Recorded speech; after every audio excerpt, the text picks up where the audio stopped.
Halo, assalamualaikum warahmatullahi wabarakatuh, teman-teman. Baik lagi tentunya di channel Ikals. Kali ini ada di acara Produk Tips.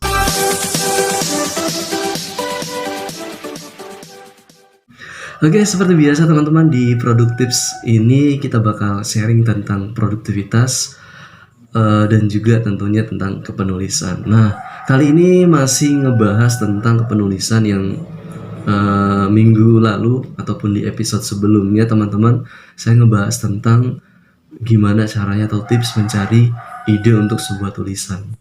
Jadi buat teman-teman yang sebelumnya belum nonton, silahkan tonton video sebelumnya ya, biar nanti nyambung, karena kita akan ngebahas tentang hal-hal yang perlu teman-teman siapkan sebelum menulis. Sebelumnya sudah dibahas, yang pertama adalah gimana kita untuk mencari ide.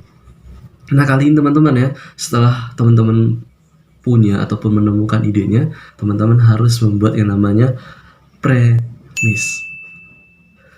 Nah, apa itu premis teman-teman ya? Premis itu adalah sinopsis dalam satu kalimat. Jadi intinya sih teman-teman ya, dengan adanya premis ini, teman-teman bisa menggambarkan kepada calon pembaca ataupun kepada halayak ramai bahwa ini isi dari karya ataupun dari buku, gitu kan, lebih tepatnya buku ya teman-teman ya, buku yang sedang kita bikin ataupun yang akan kita bikin tuh ini intinya gitu.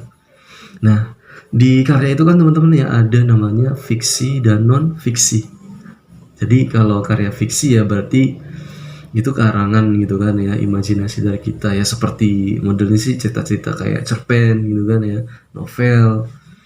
Kemudian kalau non fiksi itu lebih kayak buku-buku self development gitu kan, kemudian juga tentang produktivitas, tentang cara menulis gitu kan, dan hal lainnya gitu. Itu non fiksi. Nah, kita harus tahu itu dulu teman-teman, yang pertama. Kemudian setelah kita tahu, barusan kita merumuskan yang namanya premis.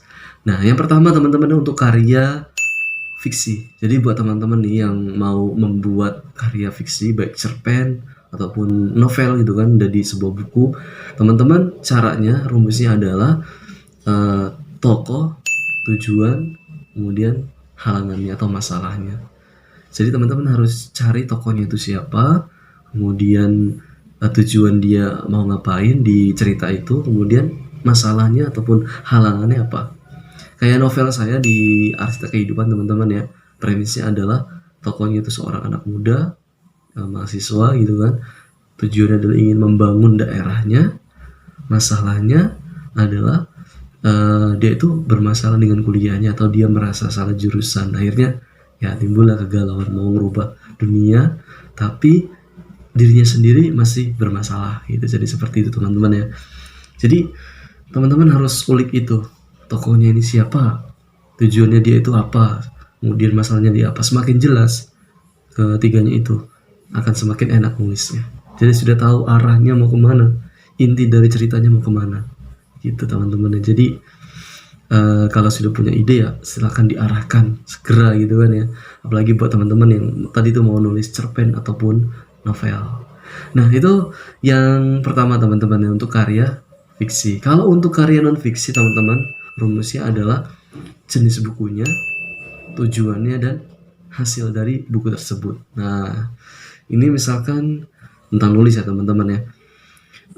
Jadi jenis bukunya atau jenis karyanya adalah tutorial untuk pemula agar agar mampu menghasilkan sebuah tulisan, sebuah novel, sebuah cerpen kayak gitu, atau sebuah buku gitu.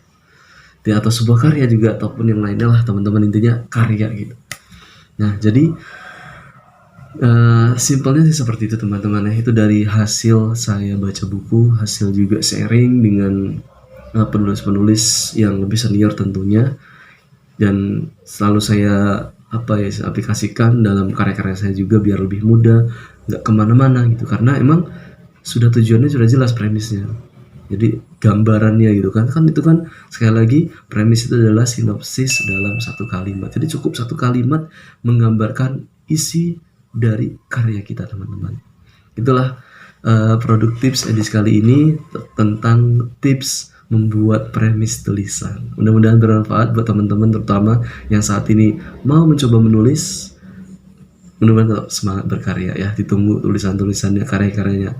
Mudah-mudahan kita bisa berdaya lewat karya. Terima kasih teman-teman untuk perhatiannya. Wassalamualaikum warahmatullahi wabarakatuh. Stay tune di channel The Ikals.